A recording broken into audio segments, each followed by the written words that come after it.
with Tundra, the top laner from FM eSports. First of all, congratulations. How does it feel to qualify for the Four Nations finals? Feels amazing. It's been such a long road, and it's just really glad to get into the finals. Yeah, I can definitely understand how you guys are feeling. It's been a really, really long battle for you. First of all, you pick some bans against Perilous Rift. Did you have a particular strategy in mind? Yeah. Against Rift, they're very good on certain champions. That sort of leads on to our bans, which is Ramil Syndra is something that's incredibly strong. The Sona pick is something that's contested between Haddo and Billy, so we wanted to take that out of the running. And then from there, sort of like the usual OP kind of things.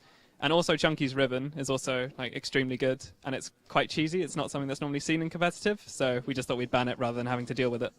Yeah, that quadra kill from the group stages was certainly something a lot of people have been talking about for a long time. And both of those games were extremely even. Like, I could not figure out who was going to win until just at the very end there. What do you think were the turning points for you? The main turning point was Chriso. Chriso just played out of his mind this series, and like, without him, I don't think we would have won. He really made the difference between the two teams. His Xerath play was just phenomenal, and I think that was the main point between the two teams. Yeah, for sure. He had a Xerath in both games. In fact, it was a mirror match in both games. I also noticed as well that FM seemed to have quite superior ward coverage. Were you guys kind of communicating that as a whole? Yeah, vision has always been like our biggest flaw, so we make an extra effort when it comes to competitive to make sure we have a lot of vision, just to help with the objective control, just the rotates between towers, that kind of thing.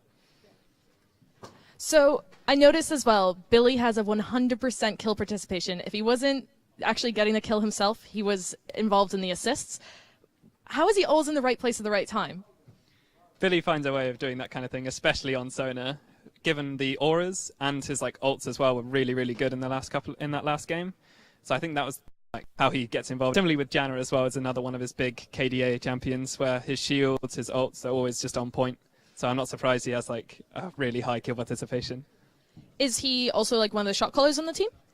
We don't have like a dedicated shot caller. It's just kind of whoever's in the moment. So say, just an example, sort of like at the red buff fight, I think it was in the last game, Chris got jumped on. So it's then Chris is calling the shots. It's about him, guys protect me, and then he's calling the targets of who's on him and he needs help and so on.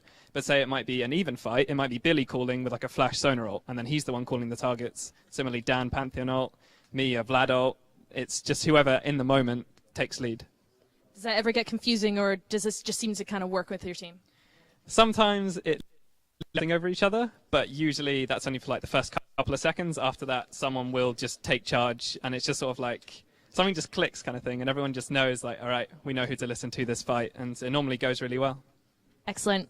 So you're now going to be facing off against Choke Gaming tomorrow. Do you have any predictions for that?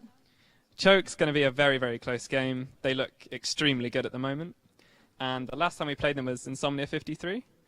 And although some people would say they dominated us, but in both games we actually did have a gold lead, and it was just going into the new patch we didn't know how to close out the game, so they just outplayed us eventually.